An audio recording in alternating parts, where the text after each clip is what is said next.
The doctor said she had maybe 3 days left. Her husband heard every word, and then he did something no one in that hospital had ever seen before. No one expected it, not the nurses, not the doctors, not even the woman lying in that hospital bed, fighting to breathe. What happened next changed every single person in that building, forever. Subscribe to Soul of Kindness for more heart-touching stories.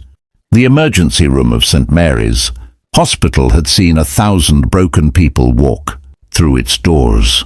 But when Ryan Carter carried his wife, Emily, inside at 11:47 on a Tuesday night, something felt different. The nurses noticed it immediately.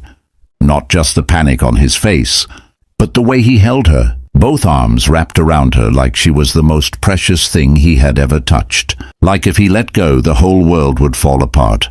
Emily was 27 years old, beautiful even now, even with her face pale and her lips almost white.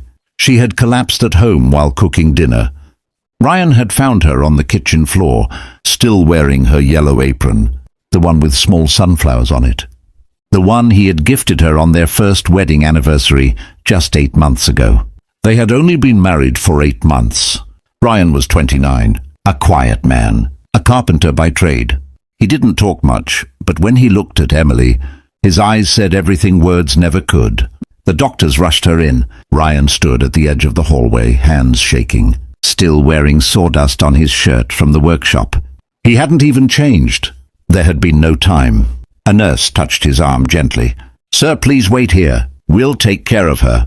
He nodded, but he didn't sit down.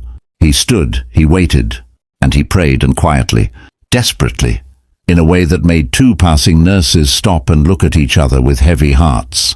The diagnosis came 2 hours later. Dr. Sarah Hoffman, the senior cardiologist on duty, called Ryan into a small consultation room. She was in her early 30s herself, sharp, experienced, but tonight her eyes carried something heavier than usual. She closed the door. She sat down slowly. "Mr. Carter," she began, "Emily has a condition called acute myocarditis. It's severe inflammation of the heart muscle. In her case, it's advanced. Her heart is under extreme stress." Ryan sat very still. "Is she going to be okay?" Dr. Hoffman paused just half a second, but Ryan caught it. He felt the ground shift beneath him.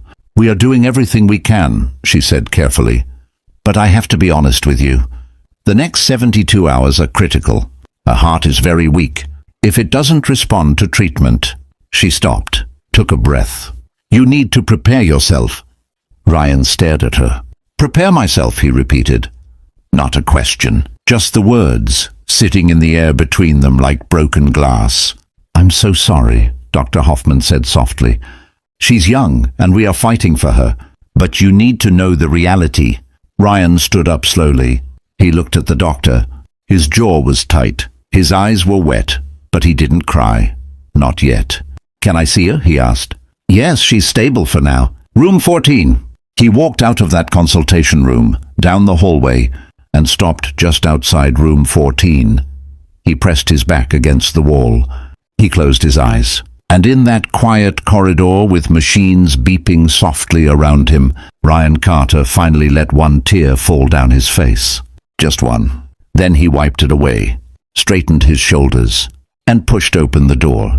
Emily looked so small in that hospital bed, wires on her chest, an IV in her arm, a soft oxygen mask over her face. The monitor beside her beeped steadily, each beep a reminder that her heart was still fighting. Ryan pulled a chair close to her bed and sat down. He reached out and took her hand in both of his. Her fingers were cold. He wrapped them carefully, the way you hold something fragile and irreplaceable. Emily's eyes opened slowly. When she saw him, she tried to smile beneath the mask. "Hey," she whispered. "Hey," he said back. His voice was perfectly steady, perfectly calm. She didn't know what the doctor had said, and Ryan had already decided she never would. "Not tonight. Not from him. You scared me," he said simply.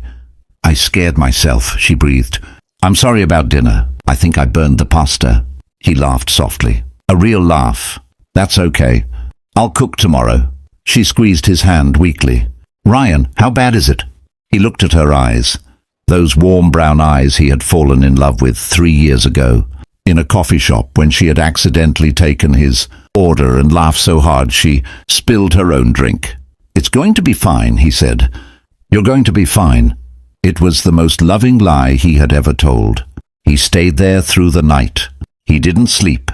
He just sat beside her, holding her hand, watching her breathe, counting every rise and fall of her chest like each one was a gift. Nurses passed the room at 2 a.m., at 3 a.m., at 4. Every time, they looked through the small glass window and saw the same thing. That young man sitting in the chair, leaning forward, holding his wife's hand, never letting go. One nurse, a woman named Patricia, who had worked in that ward for 11 years, stopped and watched for a long moment. "That poor man," her colleague whispered. Patricia shook her head slowly. "No," she said quietly. "That's not a poor man. That's a strong man." By morning, word had spread quietly through the ward. The young woman in room 14, the husband who hadn't left, the diagnosis that no one wanted to say out loud. Dr. Hoffman checked Emily's charts at 7 a.m. The numbers were not improving. If anything, the inflammation markers had risen slightly overnight. She stood in the hallway outside the room, staring at the chart, feeling that familiar weight she never quite got used to. No matter how many years she spent in this hospital, she stepped inside to speak with Ryan privately. Emily had drifted back to sleep. "Mr. Carter," she said in a low voice, "I need to update you. Her condition hasn't improved overnight. We've adjusted her medication, and we'll know more in the next 24 hours. But the chances are the same," Ryan said. She nodded. Ryan was quiet for a moment. Then he said something that stopped Dr. Hoffman completely. "Doctor, I want to ask you something, and I need you to be fully honest with me." "Of course." "Is there anything in the world, any treatment, any specialist, any procedure that gives her a better chance?" Dr. Hoffman hesitated. "There is a specialist, Dr. James Caldwell. He's one of the top cardiac immunologists in the country. He's treated cases like Emily's with an experimental protocol that has shown strong results. But he's based in Boston, and his treatment program—" "How much?" Ryan asked. She looked at him carefully. "The full program, including transport, treatment, and post-care, roughly $80,000. And it's not covered by standard insurance." The room was quiet. Ryan nodded once, slowly, like he had just been given a task, not an impossibility, just a task. "Thank you, doctor," he said. He waited until Dr. Hoffman left the room. Then he looked at Emily sleeping, so peaceful, so unaware. He reached out and gently pushed a strand of hair away from her face. Then he took out his phone and stepped into the hallway. And he started making calls. What Ryan did in the next 18 hours became the thing that shocked an entire hospital. First, he called his boss at the carpentry workshop and quit his job.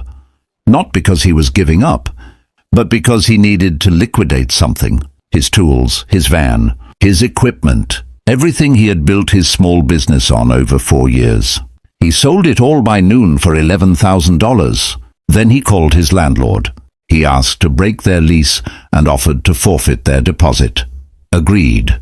Then he posted something online. Not a sad story. Not a plea. Just a simple, honest post with one photo. Him and Emily on their wedding day, laughing in the sunlight, her dress caught in the wind. And 3 sentences. "My wife is fighting for her life. She needs treatment I can't afford alone. If anyone can help, I'm grateful. If not, I understand." He put his phone down and went back inside to sit with Emily. He didn't check the post for 2 hours. When he finally looked, he couldn't breathe. It had been shared over 4,000 times. There were donations coming in from strangers across the country. People he had never met, would never meet, were giving $10, $50, $100. One message read, "My husband survived this exact condition. Please don't give up." Another said, "I don't have much, but here's $20. Tell her to fight." Ryan sat in that hallway chair, reading message after message, and for the first time since this nightmare began, he broke down. Quietly, privately, his face in his hands, his shoulders shaking. Patricia, the nurse, walked past. She saw him, She stopped. She put her hand gently on his shoulder and said nothing. Sometimes nothing is exactly the right thing. When Ryan looked up, his eyes were red, but they were alive with something new, hope. By the second day, they had raised over $43,000. But something else had happened too, something no one expected. Dr. Hoffman had shared Emily's case with a colleague. That colleague had forwarded it, and by Wednesday afternoon, Dr. James Caldwell, himself the Boston specialist, called St. Mary's Hospital directly. He had seen Ryan's post. One of his former patients had sent it to him personally. Dr. Caldwell asked to review Emily's full file. He spent 40 minutes on the phone with Dr. Hoffman going through every detail, every test result, every number. Then he said something that made Dr. Hoffman sit down in her chair. "I'll come to her." "I'm sorry," she said. "I'll come to St. Mary's. I've reviewed the case. She's a strong candidate for the protocol, and I don't need the full program fee. Not for a case like this. I'll bring my team. We'll work with what you have." Dr. Hoffman was silent for a moment. "Dr. Caldwell, why?" There was a pause on the line. Then he said quietly, "Because 26 years ago, someone did something like this for my wife, and I've been paying it back ever since." Dr. Hoffman walked to room 14 herself. She opened the door. Ryan looked up, always alert, always watching. She told him. Ryan stared at her. He opened his mouth, then closed it. He looked at Emily, still sleeping, still fighting, and then back at the doctor. "He's coming here," he whispered. "He'll be here tomorrow morning," she said. Ryan pressed his hand over his mouth. His eyes filled. He nodded, just kept nodding, unable to speak. Dr. Caldwell arrived at 8 a.m. on Thursday. He was 53 years old, silver-haired, with the kind of calm energy that made an entire room feel steadier the moment he walked in. He reviewed everything himself. He spoke to Emily, gently, warmly, explaining the procedure in simple words that didn't frighten her. Emily still didn't know how serious things had been. She didn't know about the 72-hour warning. She didn't know about Ryan's tools, the van, the lease, the post that had traveled across the country. She just knew her husband had been sitting beside her every single moment. The treatment began that afternoon. It was a targeted immunosuppressive protocol, complex medicine, delivered in careful stages. Dr. Caldwell and Dr. Hoffman worked side by side. The nurses moved with quiet precision. Ryan waited outside. He sat in that hallway chair, the same one he had barely left for 3 days, and he waited. He held Emily's yellow apron in his lap. He had brought it from home, folded carefully. He didn't know why. He just needed something of hers with him. Hours passed. At 7:14 in the evening, Dr. Caldwell stepped out of the room. Ryan stood up immediately. The doctor looked at him for a long moment. Then he smiled. "Her heart is responding," he said. "It's early. We'll need to monitor her closely for the next week. But the inflammation markers are dropping. Her rhythm is stabilizing." He paused. "She's fighting back, Mr. Carter. Hard." Ryan grabbed the wall beside him. Not because he was falling, but because his legs had simply gone weak with relief. "She's going to make it," he managed. "I believe she will," Dr. Caldwell said. "I genuinely believe she will." 3 weeks later, Emily walked out of St. Mary's Hospital. She walked slowly, with Ryan right beside her, his hand holding hers. The late morning sun fell warm and golden across the hospital entrance. She stopped at the top of the steps and just breathed, really breathed, feeling the air fill her lungs in a way she would never take for granted again. She knew everything now. Ryan had told her the night before she was discharged. All of it, the 72-hour warning. The tools he sold, the van, the post, the 43,000 strangers who gave what they could. Dr. Caldwell, who came because someone had once done the same for him. Emily had listened in silence. By the end, she was crying so hard she couldn't speak.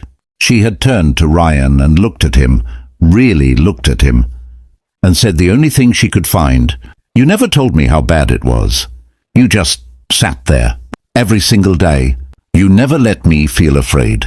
Ryan had shaken his head slowly. "You had enough to fight," he said. "You didn't need to carry fear too. That part was mine. Now, standing on those hospital steps in the warm sunlight, Emily turned to him. "I want to do something," she said. "What?" "The money that was raised, whatever is left after everything, I want to give it to another family. Someone sitting in a hallway somewhere, terrified, alone, not knowing if the person they love is going to make it." Ryan looked at her, and for the first time in 3 weeks, that quiet man smiled, fully, openly, without holding anything back. "I already looked into it," he said. "There's a family. Room 9, 3rd floor. They got the news yesterday." Emily stared at him. Then she laughed, a real full, beautiful laugh, and leaned her head against his shoulder. Some people show their love in grand gestures. Ryan showed his in something far more powerful, in stillness, in sacrifice, in choosing to carry the weight alone so the person he loved could focus on surviving. He never made a speech.